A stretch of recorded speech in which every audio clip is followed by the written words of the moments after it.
سلام عليك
kita bisnya senantiasa bersyukur atas segala rahmat dan alam, rahmat dan rahmat berkah dan rahmat, serta mestinya ada satu kata kunci adalah meneladani kepribadian Nabi Muhammad.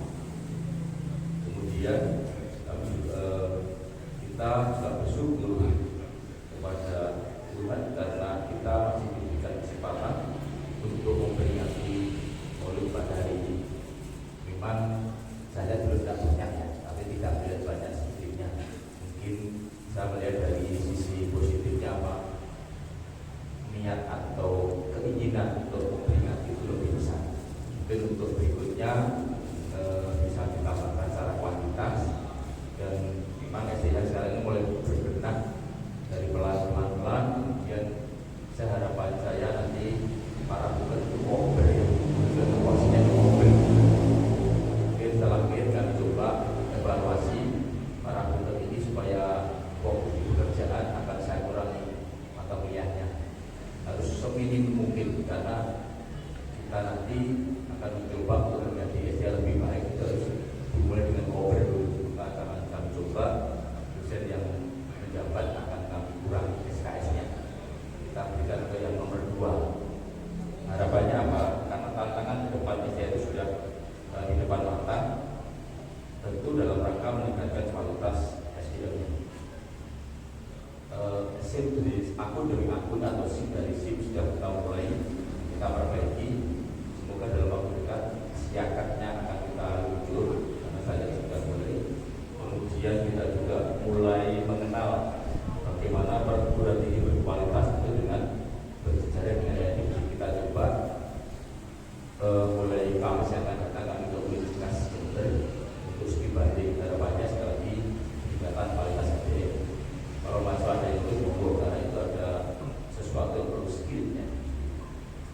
Kemudian kita berharap atau kami berharap dengan momentum ini mari kita jadikan sosok Nabi Muhammad itu sebagai figur teladan dalam berucap maupun berbuat, tak terkecuali dalam tugas kita sebagai akademisi dan juga sivitas akademika, pengembang ilmu pengetahuan khususnya ilmu. STIA sendiri adalah perguruan tinggi yang mencoba memadukan antara kampus yang religius tentu dengan pilar konservasi keilmuan dan keagamaan.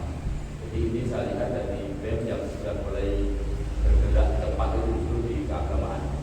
Harapannya semoga ini terus berkembang. Kemudian STI juga memiliki konservasi keilmuan dan keagamaan, juga mengembangkan kampus untuk menciptakan lulusan yang unggul. SDA juga tidak hanya mengedepankan secara ilmiah, cerdas secara ilmiah juga, namun juga kecerdasan melalui kemanusiaan. Saya lihat fokus mahasiswa sudah mulai ke sana. Kemudian saya berharap sekali lagi momentum ini sebagai evaluasi dalam meneladani beliau sebagai suri teladan umat manusia, khususnya bagi yang berumat Muslim. Kemudian juga para dosen kita coba mem-breakdown semua. Harapan saya paling tidak dosen SDIA dari sisi kualitas atau dari sisi kepangkatan itu tidak kalah jauh dengan perguruan tinggi yang lain. Saya ingin mencoba bahwa paling tidak SDIA itu bisa nomor 2 seluancan, nomor 2 atau paling tidak nomor 2 atau nomor 3. Kalau nomor 1-nya mungkin masih Stais ya, karena dia berkembangnya cepat. Kemudian yang kedua adalah studi agama.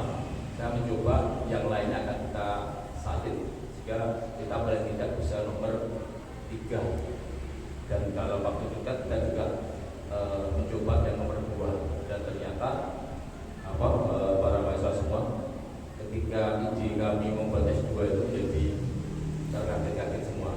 Yang lain inginnya mengembangkan prodi, mengembangkan S2 itu juga membuat mereka itu kaget. Bila mengatakan sebenarnya tidak berbuat itu. Tapi sekali lagi kita juga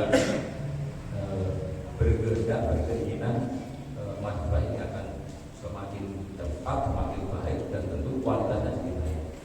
Nanti paling tidak nanti di BEM, tolong nanti kalau pasti Pak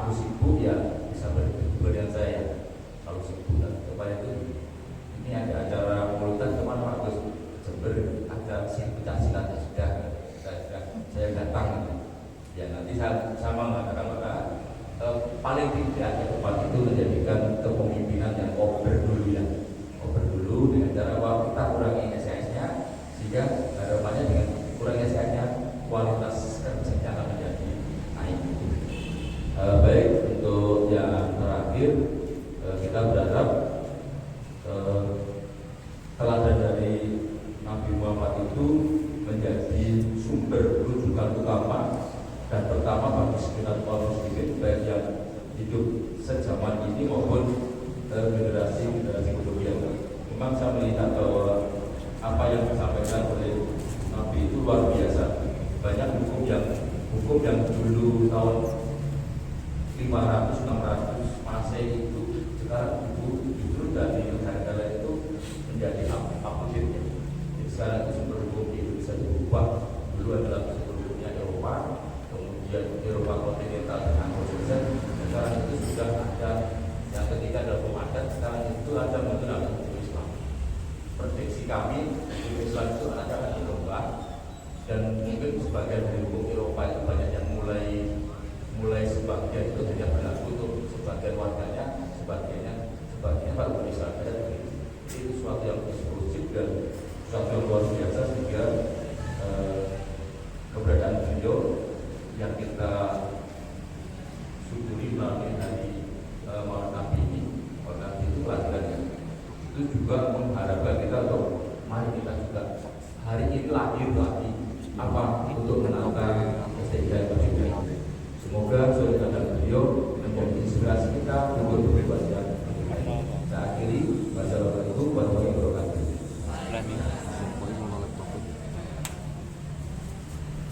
Disampaikan terima kasih. Hadirin yang berbahagia, akan sampailah kita pada acara inti dalam acara ini, yakni dialog kebangsaan, yang selanjutnya akan dimoderatori oleh sahabat Vicky. Kepadanya perlu dan tempat dipersilakan.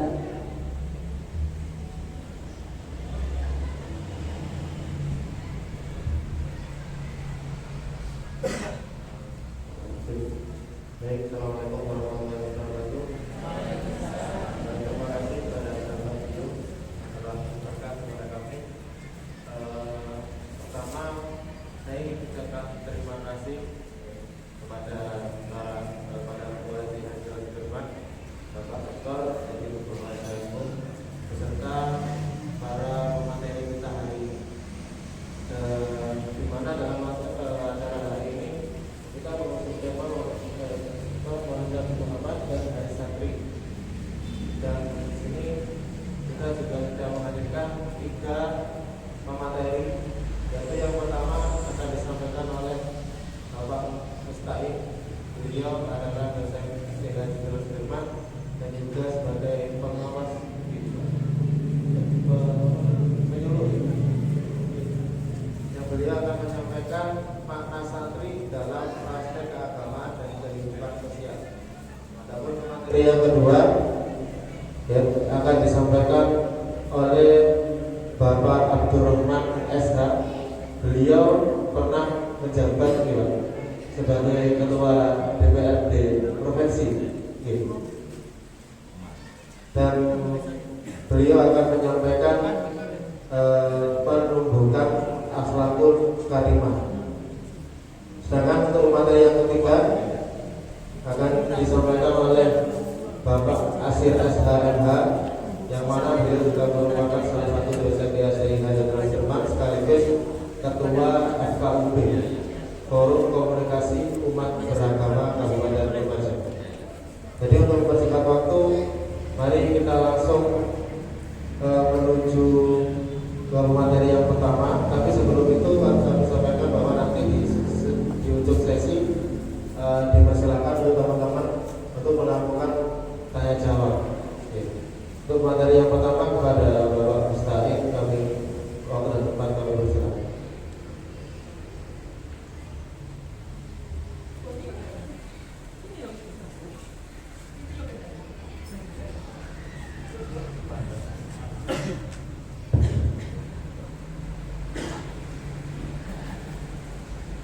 Assalamualaikum warahmatullahi wabarakatuh.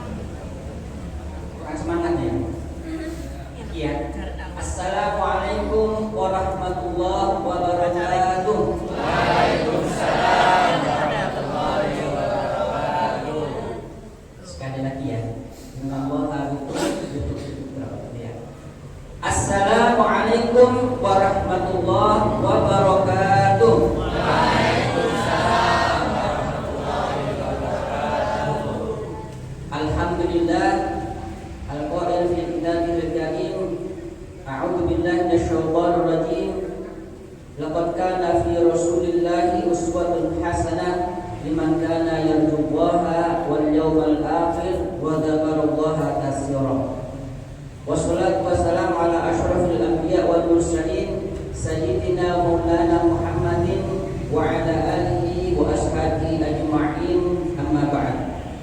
Yang saya muliakan Bapak Ketua Yayasan Ahmad Fadli, Bapak Insinyur Haji Muslim Ihya Ulumuddin, yang saya hormati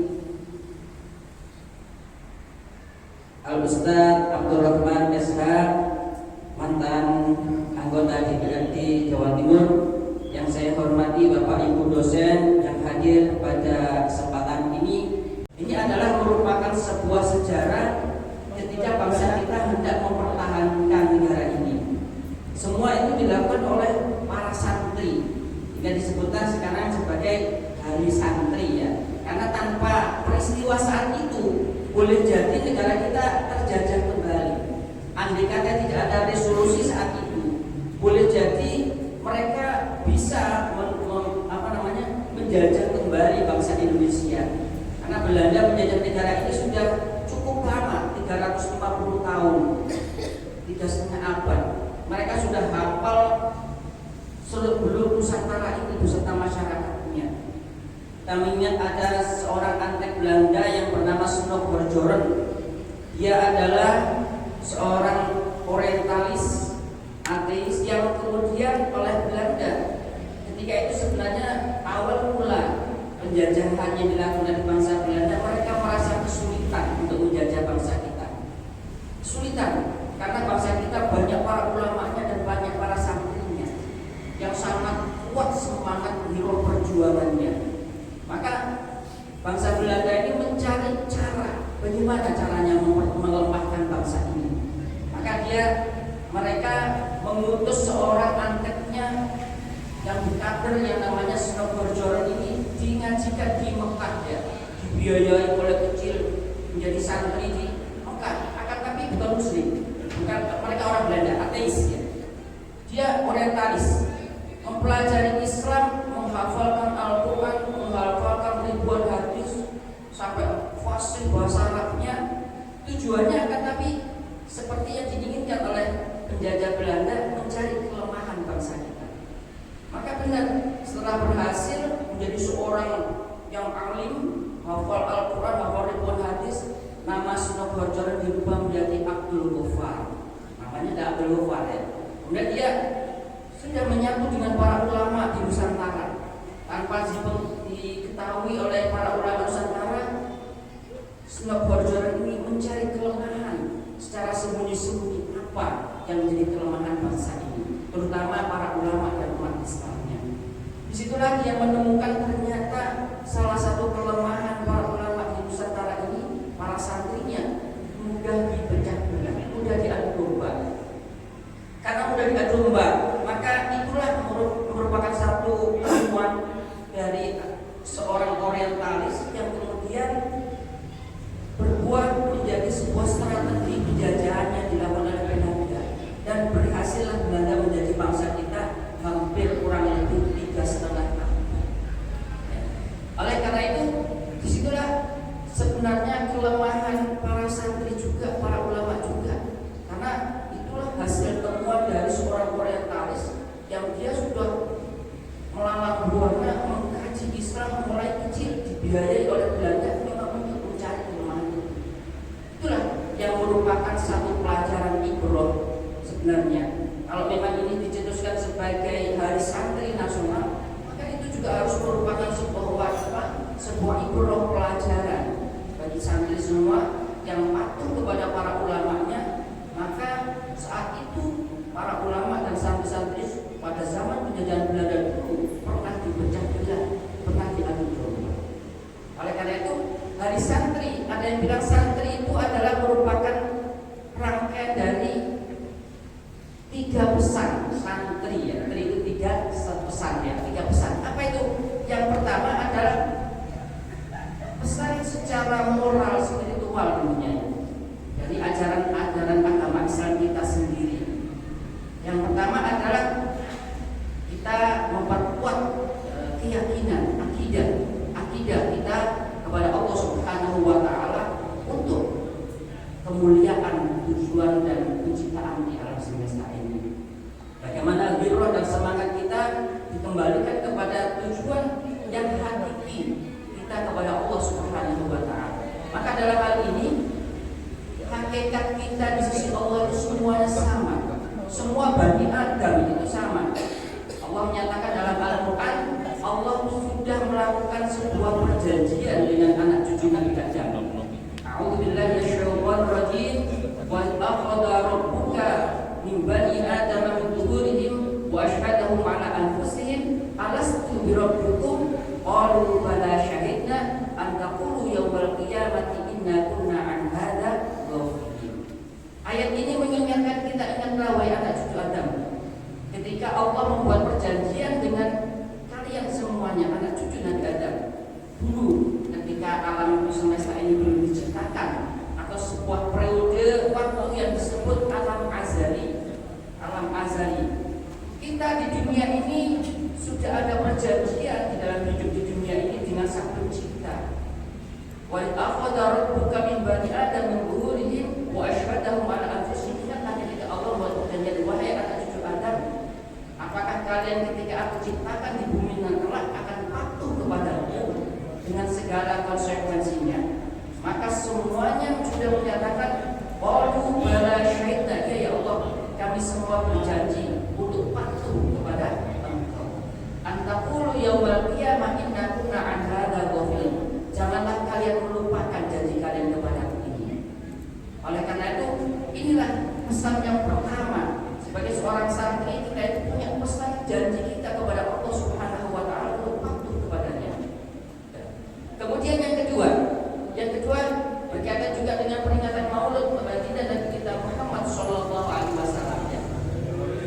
Nabi kita itu salah satu dari para nabi yang lain, bukan satu-satunya, akan tapi sebagai yang paling akhir dan yang menyempurnakan. Sifatnya menyempurnakan, bukan menyalahkan. Menyempurnakan dalam arti melengkapi apa yang sudah diajarkan oleh para nabi dan para rasul sebelumnya. Meluruskan kembali apabila ada penyimpangan-penyimpangan, terutama yang terjadi adalah penyimpangan akidah tadi, penyimpangan tauhidnya. Penyempurnaan dari syariatnya dalam arti melengkapi penyempurnaan kepatuhan dan ketaatan kita. Karena kepatuhan dan ketaatan itu akan berbuah derajat kemuliaan atau ketakwaan kepada Allah Subhanahu wa Ta'ala. Balasan yang Allah berikan adalah sesuai dengan derajat ketakwaan yang telah dilakukan oleh hamba-Nya. Oleh karena itu, di dalam sejarah para nabi dan para rasul, ada beliau selain nabi kita Nabi Muhammad SAW, ada Nabiullah Nuh alaihissalam, ada Nabiullah Ibrahim, ada Nabiullah Musa, ada Nabiullah Isa, dan Nabi kita yang terakhir, yang semuanya disebut ulul azmi. Maka Allah memberikan mereka sebagai contoh bagi kita. Fasbir kama sabara ulul azmi minar rusul. Bersabarlah kalian dalam menghadapi kehidupan ini dengan mencontoh kesabaran para ulul azmi, 5 para nabi tersebut. Kita ambil satu contoh Nabiullah Nuh alaihissalam. Beliau berdakwah kurang lebih 950 tahun, hampir 1 milenium. Karena usianya Nabi Nuh mungkin 1000 tahun lebih. Umat manusia di zaman awal dulu, di samping tubuhnya itu besar-besar, pekar-pekar, ada yang bilang sepohon kelapa gitu ya. Usianya juga sampai ratusan sampai ribuan tahun. Beliau berdakwah hampir kurang 1000 tahun, 950 tahun. Akan tapi tidak satu pun umat manusia yang mengikutinya. Hanya beberapa kelompok saja, beberapa orang saja. Ada dalam sejarah yang mengatakan hanya 40 orang saja yang mengikuti. Sehingga Allah murka, Allah melaknat dan memberikan azab kepada kaum Nabi. Demikian juga para nabi yang lain. Akan tapi baginda Nabi kita Muhammad SAW di dalam dakwahnya, beliau berdakwah dalam kurang lebih 22 tahun, 2 bulan, 22 hari, atau kalau digenapkan 23 tahun. Akan tapi pengikutnya diikuti oleh seluruh bangsa Arab, seluruh bangsa-bangsa di dunia, bahkan sepanjang zaman hingga kelak zaman akhir. Ini artinya apa? Pesan dan ajaran yang telah dibawakan oleh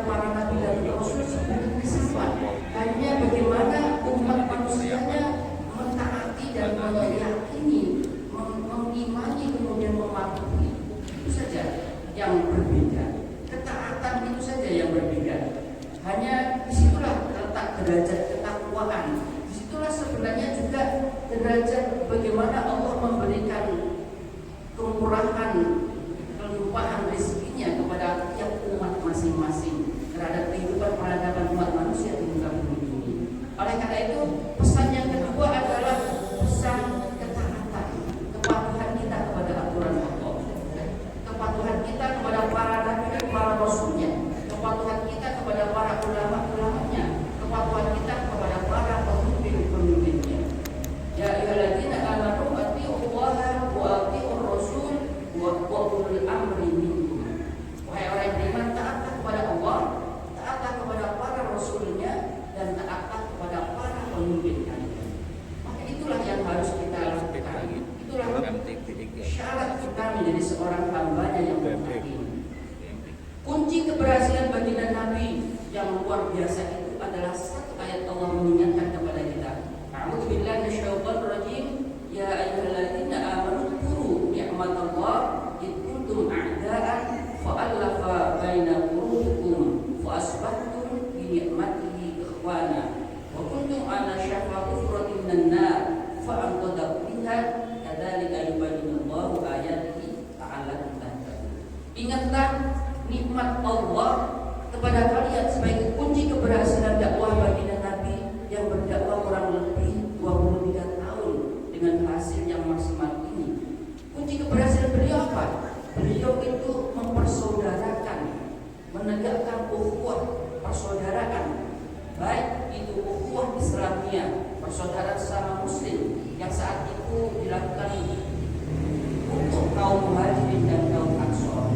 Kemudian ukhuwah wataniyah, persaudaraan sebangsa dan setanah air yang saat itu dilakukan oleh kaum suku Aus dan suku Khazraj di kota Yastrib. Dan ukhuwah basyariah yang saat itu dilakukan oleh baginda Nabi terhadap mereka yang disebut ahlul kitab. Ahlul kitab adalah pengikut para nabi juga, para nabi yang terdahulu, yakni Nabi Musa dan Nabi Isa. Mereka disebut ahlul kitab. Semua pada hakikatnya saudara. Maka Rasulullah menegakkan 3 macam ukhuwah ini. Itulah kunci keberhasilan dakwah baginda Nabi kita Muhammad SAW. Maka di situ juga mengandung perintah agar supaya kita patuh dan taat menjaga nilai-nilai persaudaraan. Ya. Itu pesan yang kedua, syariat. Pesan yang ketiga adalah akhlakul karimah. Akhlakul karimah adalah moral bagi kita. Bagi kita dalam hukum adalah aspek moral. Aspek moral ini lebih tinggi daripada hukum, atau bisa menjadi sebuah tujuan hukum itu sendiri. Satu contoh di negara yang maju, mereka negara Inggris misalnya, tanpa sebuah perundang-undangan misalnya, mereka masyarakatnya kita sudah patuh pada peraturan, pada konsensus masyarakat yang ada. Mereka sudah dengan sendirinya menjadi bangsa yang hebat. Akan tapi ibarat anak kecil. Kalau ada anak kecil, 2 anak kecil, satunya anak yang baik, satunya anak yang bandel. Anak yang baik cukup dituturi 1 kata saja, dia cukup sudah menjadi anak yang baik. Akan tapi anak yang bandel dituturi dengan berbagai macam cara, mereka tidak akan bisa merubahnya. Itulah sebenarnya pentingnya syariat, dan itulah wujud moral, akhlak, kebaikan. Maka akhlakul karimah adalah kebajikan karakter yang ada di dalam jiwa kita. Innama bu'istu liutammima makarimal akhlak. Baginda Nabi kita menyatakan, aku ini sebenarnya diutus oleh Allah hanyalah menyempurnakan akhlakul karimah. Itulah 3 pesan Nabi, 3 pesan, yaitu akidah, syariat, dan akhlak. Yang sebagai seorang santri itu adalah merupakan sebuah keniscayaan, sebuah karakter yang melekat pada dirinya, sehingga tidak patut seorang santri itu tidak memiliki 3-tiganya. Seorang santri harus berkeyakinan kepada Tuhan yang Maha Esa, kepada Allah Subhanahu wa Ta'ala, kepada Rasulnya. Seorang santri juga harus patuh kepada para pemimpinnya, para Rasulnya, terlebih kepada Allah Subhanahu wa Ta'ala. Dan seorang santri juga harus mengemban tinggi akhlakul karimah, akhlak moral, dan budi pekerti. Itu saja, mudah-mudahan apa yang saya sampaikan ini bisa bermanfaat. Nanti dialognya bisa dilanjutkan pada materi-materi. Dari saya kesimpulannya adalah bahwa makna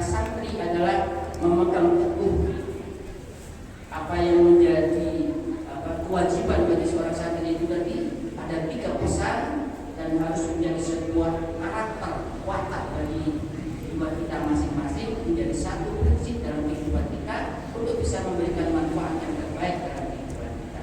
Itu saja kurang lebihnya. Al-afu minkum, ihdinas siratal mustaqim, wallahu muwaffiq ila aqwamit thoriq. Wassalamualaikum warahmatullahi wabarakatuh.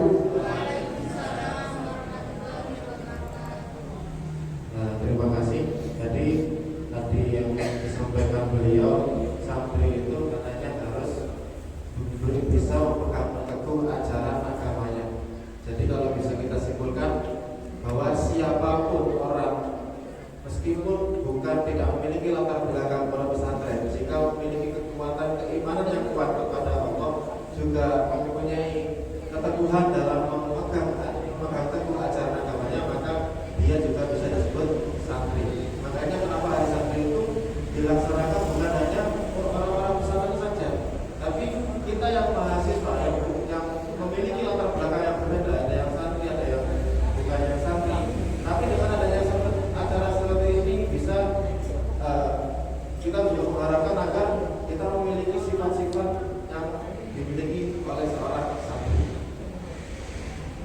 Kalau selanjutnya materi kedua sama memberikan akhlakul karimah dan akhlak Rasul akan disampaikan oleh Bapak Ustaz Abdul Rahman. Pada tempat kami bersama.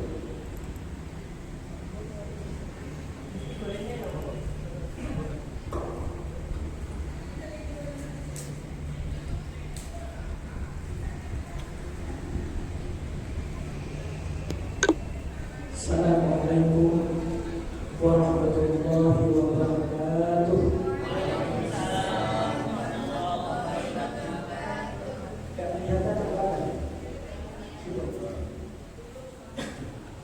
Bismillahirrahmanirrahim. Alhamdulillahilladzi faddala bil a'mal bil ilm wal amali ala jami'il a'mal. Wassalatu wassalamu ala sayyidina Muhammadin sayyidil awwalin wal akhirin wa ala alihi wa sahbihi ya amin wal hikmah. Ketua istighfar kita terima saudara ketua dan ketua ketua yayasan Amal Faturi Ketua Sumber Hati para materi saudara sekalian dan sekalian yang saya hormati, santri semua. Makanya saya memilih mukadimah ta'lim karena saya juga pernah nyantri tidak seperti ini. Pertama-tama marilah kita senantiasa menjadikan syukur kepada Allah Subhanahu wa taala yang telah banyak memberikan kesempatan kepada kita sekalian, khususnya iman sehat dan panjang umur. Mudah-mudahan semua kita dicatat sebagai amal ibadah kepada Allah Subhanahu wa taala. Salawat dan salam mudah-mudahan senantiasa dilimpahkan kepada baginda Muhammad Rasulullah sallallahu alaihi wasallam. Sebenarnya tadi saya apa akan ikut atau tidak ada, karena saya dihubungi via WA oleh Dr. Agus. Ternyata Pak Agus katanya berarti santrinya berarti para santri. Kalau santri mesti punya pedoman, punya rasa istiqamah orang syahidah. Ini sudah depan dulu itu. Jagoannya seminar istiqamah orang syahidah. Jadi hidup terhormat atau mati itu sama. Adik-adik sekalian, saya panggil adik-adik saja ya. Tadi langsung moderator materi apa? Saya nggak siapkan aja. Menumbuhkan agapun. Mumpung ini ada acara dalam rangka pertama memberikan Maulid Nabi Muhammad SAW, yang kedua hari Sabtu. Ada rumahnya yang desa. Ada. Kalau orang desa bukan Maulid, tidak.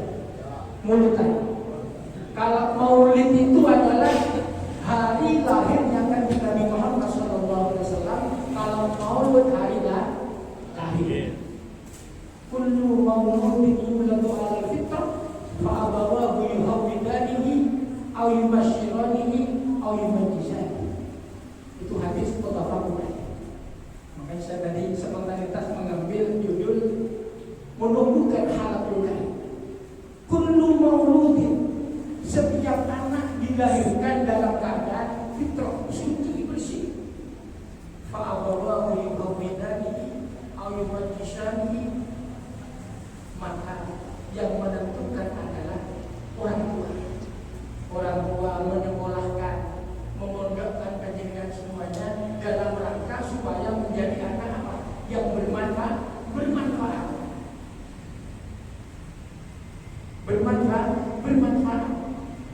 Dan saya ingin kasihkan kepada jenengan semuanya, karena tadi oleh moderator disampaikan saya mantan anggota DPR. Ini biar jenengan punya pedoman, punya kekuatan dan lebih semangat untuk yang bahasa kasarannya oleh ijazah istihad. Karena banyak di luar, mohon maaf, apa istihad? Suara gigimu bintang kan? Ternyata ijazahnya jenengan ini nanti akan bermanfaat. Laku dijual. Karena sebagian besar, karena saya berpengalaman, karena tadi juga disampaikan kalau politik itu adalah urusannya DPR. Dulu saya pernah jadi sekretaris partai. Sebagian besar yang mencalonkan anggota DPR itu ijazahnya dilihat, bukan ijazah formal. Setelah dilihat ijazahnya itu tulisannya sholawat nariyah, jadi ditolak oleh KPU. Makanya saya tegaskan lagi bahwa STIH Jenderal Sudirman ijazahnya telah diterima oleh negara. Sampai mau nyalon kepala desa, mau nyalon bupati, mau nyalon apa saja tidak. Ini yang salah pada umum saya tegaskan dia dengan bersemangat. Maulid Nabi Muhammad SAW, akhlak Nabi Muhammad SAW itu adalah Al-Quran. Sehingga Nabi Muhammad itu adalah ada yang mengatakan Al-Quran berjalan. Kalau tidak ada di dalam Al-Quran, hadis perkataan ucapan Nabi Muhammad SAW itu namanya hadis. Sehingga kalau kita berbicara Maulid Nabi besar Muhammad SAW, itu adalah akhlaknya Nabi Muhammad SAW. Fi qulubihim maradun fazadahumullahu maradan wa lahum adzabun alim. Tadi rupanya ngantuk. Adik saya terangkan rupanya ngantuk karena seperti ngajar di kelas. Ini menumbuhkan akhlak Rasulullah SAW pada diri. Kita ini bermasyarakat, berteman, bersaudara di lingkungan pendidikan, ada dosen, ada mahasiswa, ada mahasiswi, pasti akan ada gesekan. Ngomong ini gak enak, marah. Memang karena aslinya orang itu sering marah. Fi qulubihim maradun fazadahumullahu maradan. Apa ya? Maka fi qulubihim, di hati mereka. Apa namanya itu? Mesin dasar lagi. Fi qulubihim, hatinya mereka itu dasar mereka. Umum hati lorong gitu. Orang kalau sudah hatinya sakit, humullahu maradan, digandani pasti tambah mahal. Jadi padahal memang salah. Kalau bahasa politiknya, matahari keluar dari timur, itu kalau politik bisa keluar dari barat. Itu yang tulisannya hukum. Karena apa? Keputusan tertinggi itu 2,4 lebih 1 sudah benar.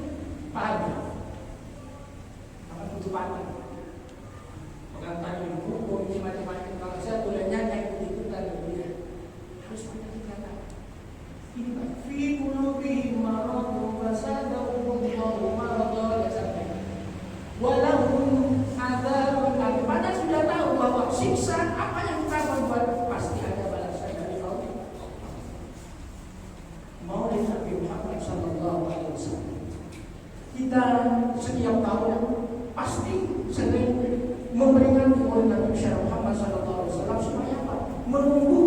cinta kepada Rasulullah Sallallahu Alaihi Wasallam. Tadi yang dibaca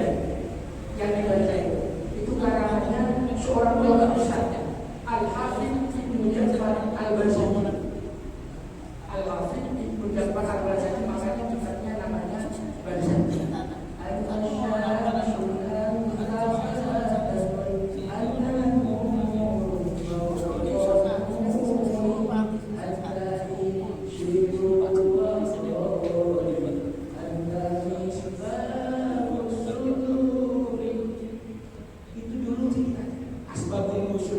Kenapa sampai menciptakan syair seperti itu baik-baik? Dulu tidak ada ini akhlaknya Rasulullah SAW yang tidak pernah tidak pernah membenci dan selalu memberikan bantuan kepada orang yang meskipun dia membenci Rasulullah, menjadi bangsa Rasulullah dan asal menjalankan Rasulullah. Maka Rasulullah itu kalau siang hari diibaratkan seperti matahari. Tanpa sama minta, pasti matahari menerangi. Di matahari juga sama, diibaratkan bulan. Tanpa diminta, kalau bulan itu pasti akan bulan. Jadi ada ceritanya di pojok kota Madinah. Di pojok kota Madinah ada orang yang buta, setiap hari pekerjaannya, kelakuannya, omongannya tidak ada lagi kecuali mengumpat Rasulullah Sallallahu Alaihi Wasallam. Macam-macam sudah yang jelek-jelek. Tapi setiap pagi Rasulullah selalu memberikan makanan, selalu memberikan minum kepada penghuni yang buta ini. Tapi tidak tahu yang memberi itu siapa. Akhirnya suatu ketika Abu Bakar, karena Fatimah itu istrinya Nabi Muhammad bin Abu Bakar As-Siddiq, tanya kepada Nabi, Fatimah, saya ini sudah melaksanakan semua yang diperintah oleh Rasulullah. Sholat, macam-macam sudah dan sebagainya. Saya ingin mengerjakan sesuatu yang tidak pernah diberitahu orang lain, yang dikerjakan oleh Nabi Muhammad Sallallahu Alaihi Wasallam. Akhirnya diberitahu. Oh iya, ayah, kalau bahasa kita itu ada pengemis buta dan tuli di pojok kota Madinah. Akhirnya ketika Abu Bakar akan mendekat kepada pengemis, sudah, woi, jangan. Kita singkat.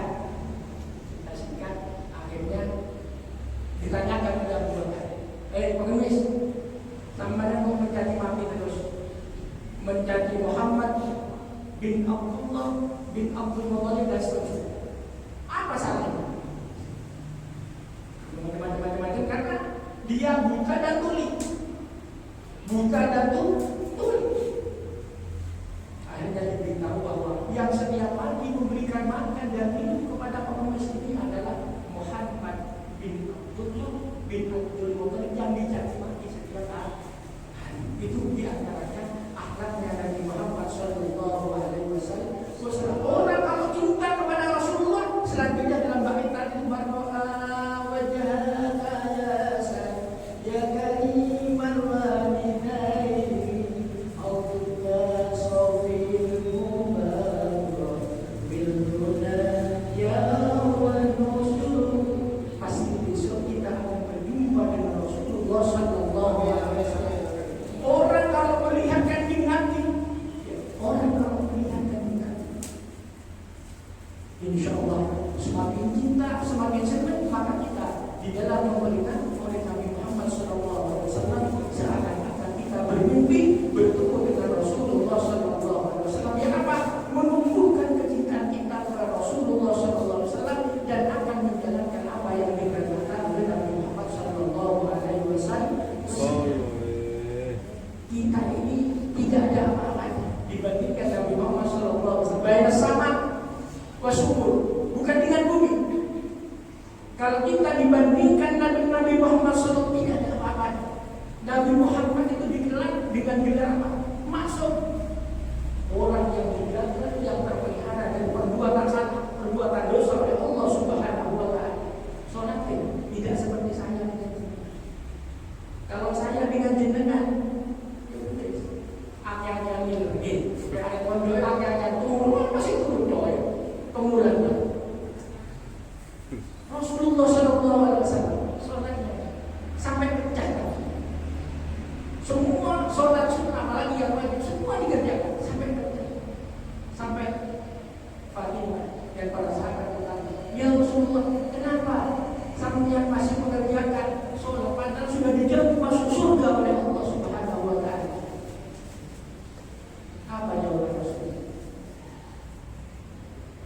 Apa jawabannya? Apakah saya tidak boleh termasuk orang yang bersyukur kepada Allah Subhanahu wa Ta'ala?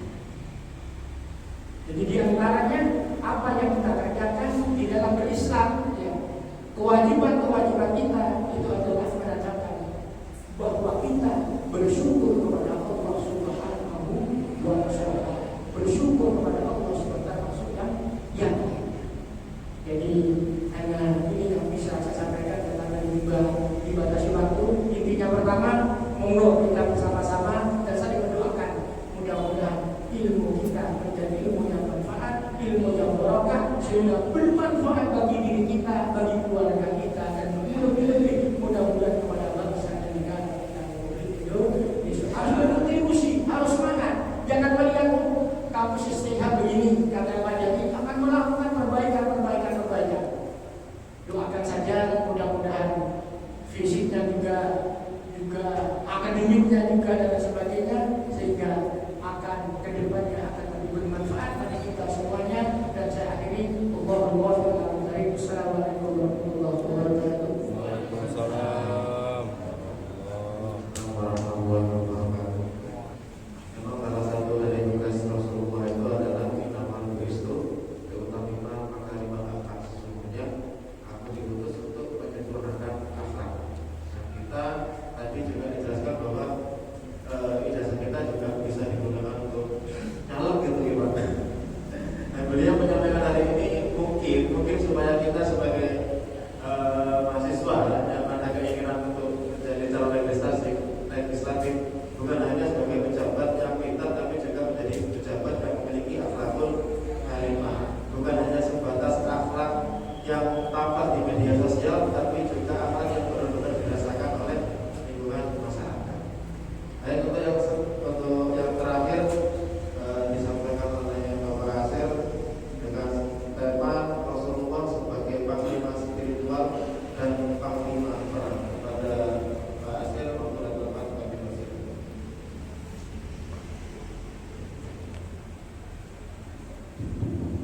Rasulullah itu juga super rasional, namun tidak lupa dan Rasulullah adalah super spiritual. Dan kalau dihubungkan dengan santri ya pas sekali. Seorang santri harus super rasional, juga harus super spiritual.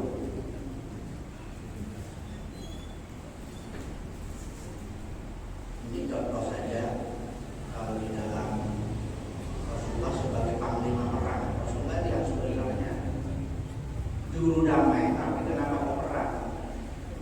Sama dengan bangsa Indonesia. Kenapa Indonesia kok melawan Belanda? Kata orang Indonesia kok suka damai dan kok perang?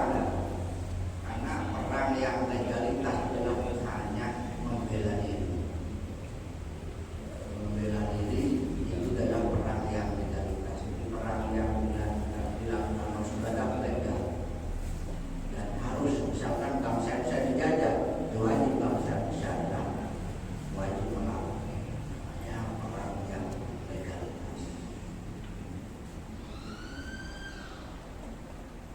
Pernahkah Rasulullah menggunakan rasio?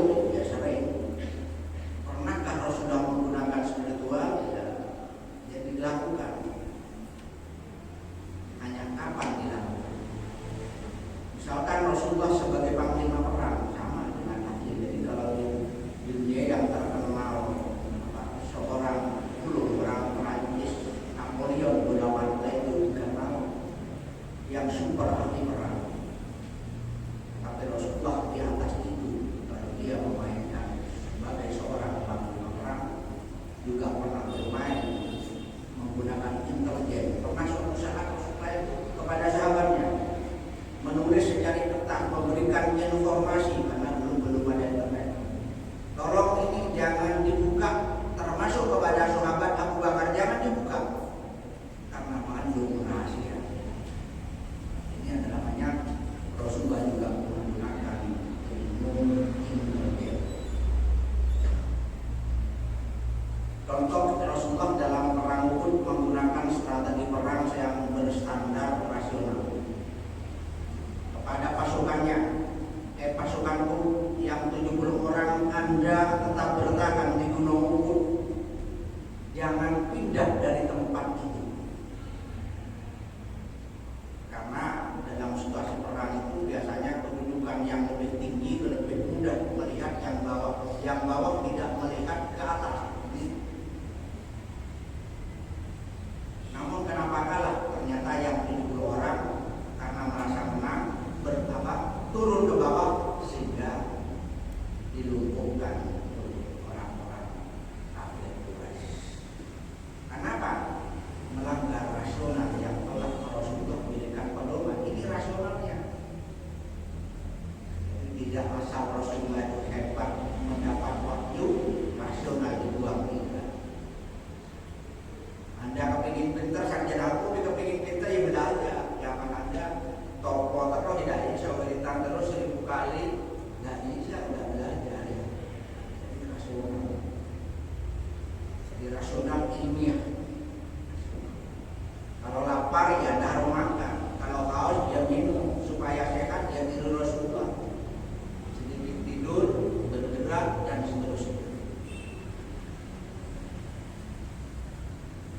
Pernahkah Rasulullah menggunakan spiritual dalam darurat spiritual? Disampaikan orang Badar.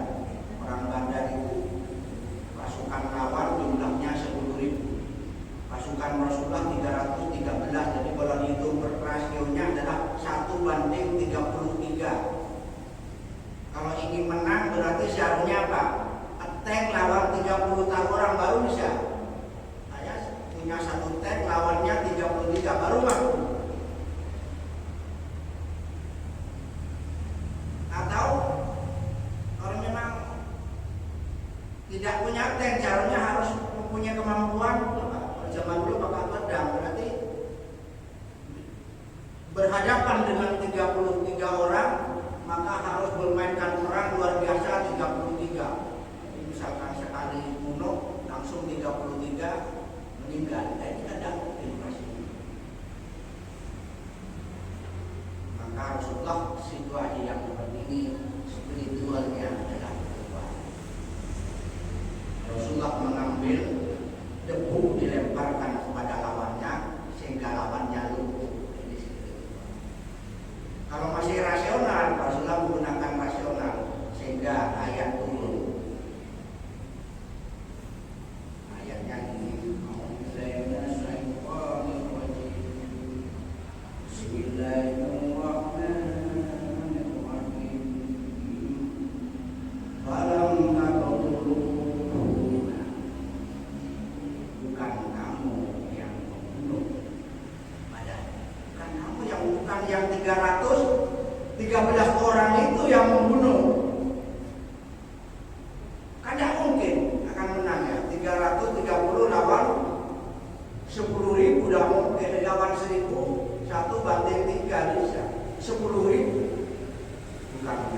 walakinnallaha qatalahum, tetapi Allah lah yang membunuh.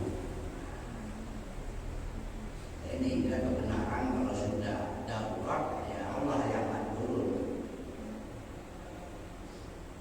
Tapi jangan ujuk-ujuk Belanda kok pemenang air dari tentara dari gawe tank tidak bisa.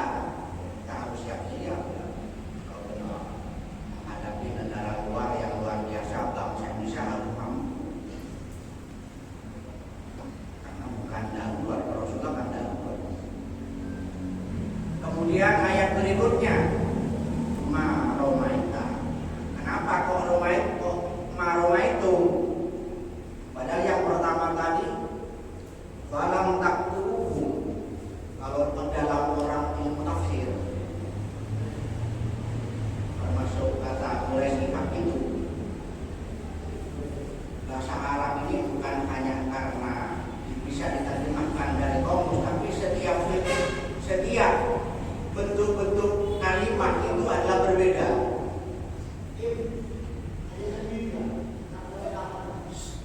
Taqtuluhum bahasanya adalah qatala.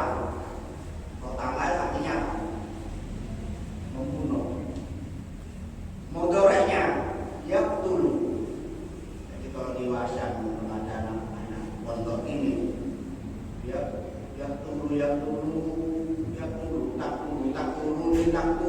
taktulu berarti mudhari'. Mudhari' itu menurut ahli tafsir itulah akan berulang-ulang. Jadi pertolongan Allah berikutnya ini akan berulang-ulang, tidak hanya sekarang, tidak hanya waktu perang Badar, akan terus akan menolong dan seterusnya. Sama dengan inna anzalna itu mudhari', bukan inna nazalna. Kalau inna anzalna kami turunkan Al-Qur'an fi lailatul qadri pada malam Lailatul Qadar. Karena ini anzalna berarti Lailatul Qadar akan turun terus menerus. Tapi kalau nazalna berarti hanya turun waktu Iqra bismi rabbikal ladzi khalaq. Jadi tafsirannya seperti itu. Jadi kalau menafsirkan Lailatul Qadar itu hanya turun waktu dulu, tidak, karena ini mudhari'. Inna anzalna sama dengan tadi falam taqtuluhum, maka fi'il mudhari'nya ada berarti akan berulang-ulang. Ma romaita. Nah ini asalnya Roma. Ini kalau dalam bahasa Inggris itu adalah istilahnya past tense. Jadi telah terjadi. Ma romaita. Kenapa kalau tidak Roma itu? Karena yang melempar ambil pasir tadi siapa? Hanya Rasul. Bukan semua 313 itu yang melempar. Ma romaita walakinnallaha roma. Maka sesungguhnya Allah yang melempar, bukan Muhammad bahasanya. Kenapa menggunakan mati di sini? Jadi telah menggunakan past tense ma romaita, karena Rasulullah yang disampaikan oleh Pak Rahman tadi adalah teladan. Situasi tidak memungkinkan adalah spiritual bisa dimungkinkan. Ini yang teladan Rasulullah. Apa hubungannya dengan santri? Sama. 10 November tanggal 20 Oktober resolusi jihad mengeluarkan fatwanya ini bahwa wajib hukumnya radius 80 km, radius ke utara sampai ke Madura, ke timur sampai ke Probolinggo, ke barat mungkin sampai ke Tuban, wajib hukumnya adalah perang lawan Belanda, wajib keluar semua. Padahal tidak mampu ya, tank ya, tank untuk apa? Di udara, kapal terbang, mampukah? Ya ini menggunakan spiritual, tidak bisa menggunakan rasional. Pak Karno sedang merintahkan kepada rakyat Surabaya, wis pokok jari awakmu, tidak mampu sudah dirusak. Kalau kita lihat dalam perang 1 Maret 49, Pak Harto itu memimpin perang serangan umum. Segala arah jam sekian sudah dimulai. Pak Harto mampu bertahan 6 jam di Yogyakarta, padahal menggunakan tentara kan. Tapi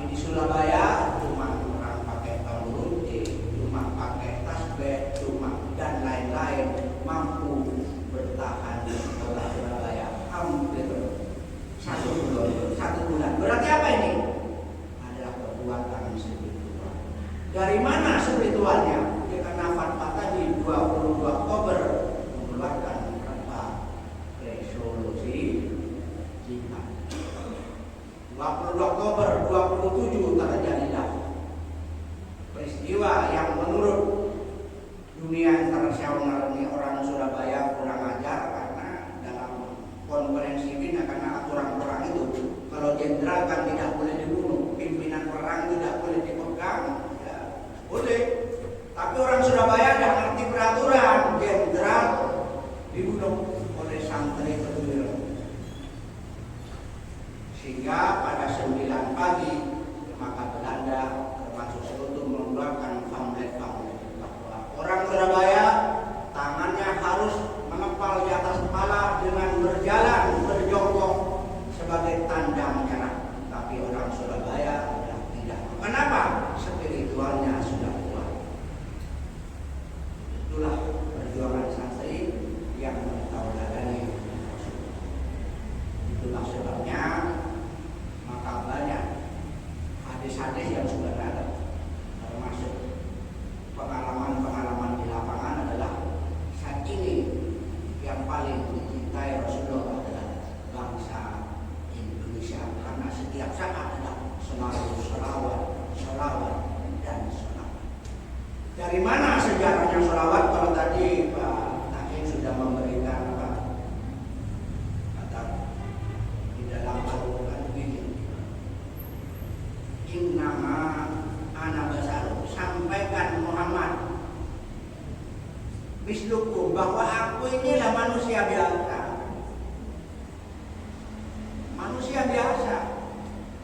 Jadi kata-kata manusia biasa di sini bukan berarti Rasulullah bukan luar biasa. Takutnya ya, takutkan gitu kan, banyak manusia biasa ya Rasulullah ya itu. Rasulullah ya sakit, Rasulullah ya lapar, Rasulullah ya tidak punya uang ya kerja. Itu maksudnya bukan berarti Rasulullah tidak boleh dibacakan puisi seperti Asrofol tadi. Karena pada akhir kemenangan Rasulullah yang setelah lawan-lawannya sudah menyerah semua, ada beberapa kelompok yang mendapat gerasi dari Rasulullah. Yang pertama, kelompok yang oleh Sayyidina Utsman itu mendapat jaminan kalau diampuni. Kemudian yang ada kelompok yang tidak mendapat ampunan, satu yang membunuh menggugurkan kandungan Sayyidah yaitu putri Rasulullah. Kemudian yang kedua yang tidak mendapat ampunan orang yang menjelekkan Rasulullah menggunakan syair. Jadi kalau menjelekkan Rasulullah menggunakan kata-kata biasa Rasulullah mengampuni, dibiarin sudah semua. Tidak masalah menghina Rasulullah. Tapi Rasulullah tidak mengampuni orang ahli sastra menulis yang menghina Rasulullah itu tidak diampuni. Hanya ada yang satu, ada kelompok yang berani menghadap Rasulullah yang namanya Ka'ab bin Suhail. Ka'ab bin Suhail itu juga ahli sastra Arab yang suka nulis buku menjelek-menjelekkan Rasulullah. Sehingga atas saran temannya, karena Rasulullah sudah menangkap Ka'ab bin Suhail, sehingga Ka'ab Suhail suku-suku datang kepada Rasulullah dengan kira-kira tidak kelihatan kemulan. Dia menyapa Rasulullah setelah sholat subuh, ya Rasul. Oh iya, ada apa? Ini Rasul, dengar bahwa jenengan itu tidak mengampuni orang yang menulis syair menjelekkan Rasulullah. Iya betul, tidak diampuni. Andaikan Rasulullah ada orang itu menghadap jenengan minta ampun, ya tidak apa-apa, hanya dibuka kepalanya, saya sendiri Rasul. Pada saat itulah Ka'ab bin Suhail di hadapan sahabat yang lain menulis suatu syair yang memuji Rasulullah. Di antaranya, engkau Rasul pemimpin yang hebat, engkau Rasul giginya putih, engkau Rasul luar biasa, memuji Rasul. Ternyata oleh Rasulullah dikasih hadiah namanya dia selimut lorek. Selimut lorek dalam bahasa Arabnya adalah burdah. Nah, ini melebihi itu. Kalau itu bukan abad ke-13 yang dibacakan. Kabarnya Quran ini itu abad ke-13. Surah Hud yaitu dari daerah Mesir yang Arab. Tapi kalau Ka'ab bin Zuhair pada zaman Rasulullah sudah menguji, sudah. Itulah yang dapat saya sampaikan. Wallahu a'lam. Wassalamualaikum warahmatullahi wabarakatuh.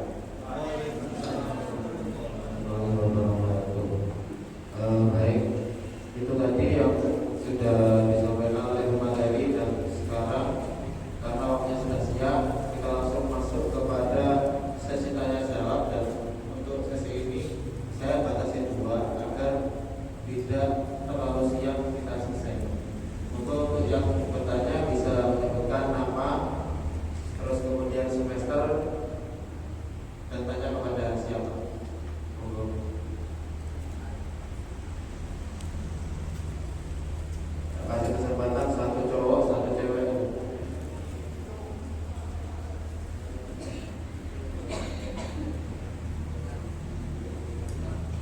Ada?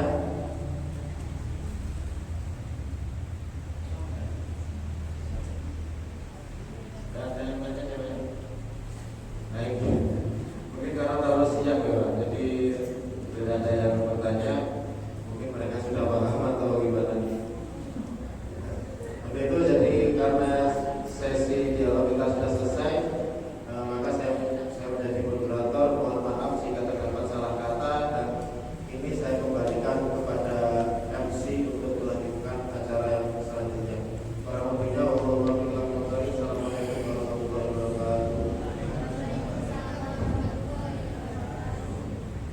Disampaikan, terima kasih. Acara yang selanjutnya yakni doa yang akan dipimpin oleh Bapak Haji Abdul Rahman SH. Kepadanya waktu dan tempat dipersilahkan.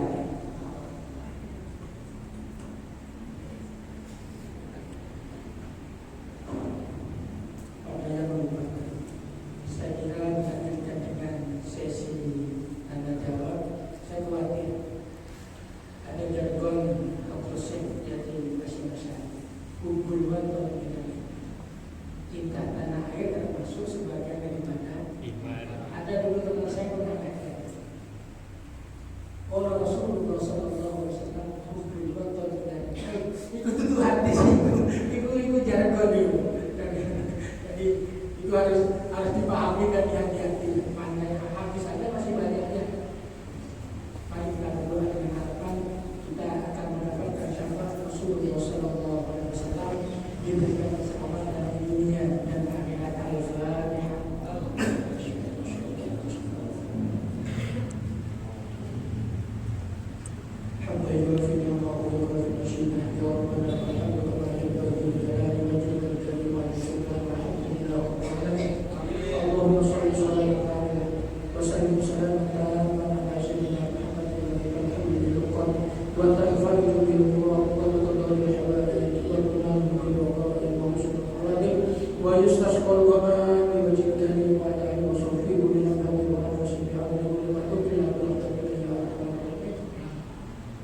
Allahumma shalli ala sayyidina Muhammadin sallallahu alaihi wa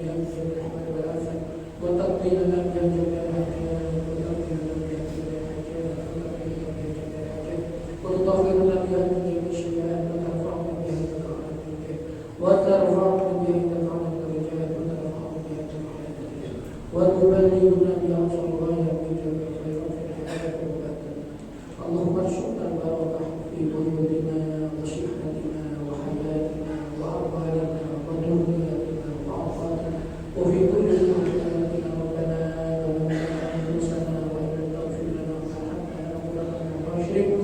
Allahumma ij'alna wa awladana min ahli al-ilmi wa ahli al-khayr wa ahli sunnah wal jama'ah wa la taj'alna min al-ghayr wa dhalalati min hadha al-yawm. Rabbana atina fid dunya hasanah wa fil akhirati hasanah wa qina adhaban nar. Wa sallallahu ala sayyidina Muhammadin wa ala alihi wa sahbihi. Alhamdulillah wa syukur. Al-Fatihah.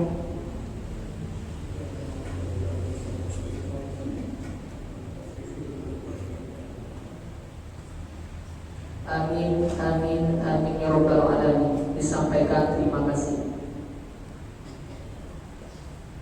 Telah sampailah kita di penghujung acara. Saya selaku pembawa acara mohon maaf yang sebesar-besarnya. Akhirul kalam, wallahul muwaffiq ila aqwamit thoriq. Assalamualaikum warahmatullahi wabarakatuh.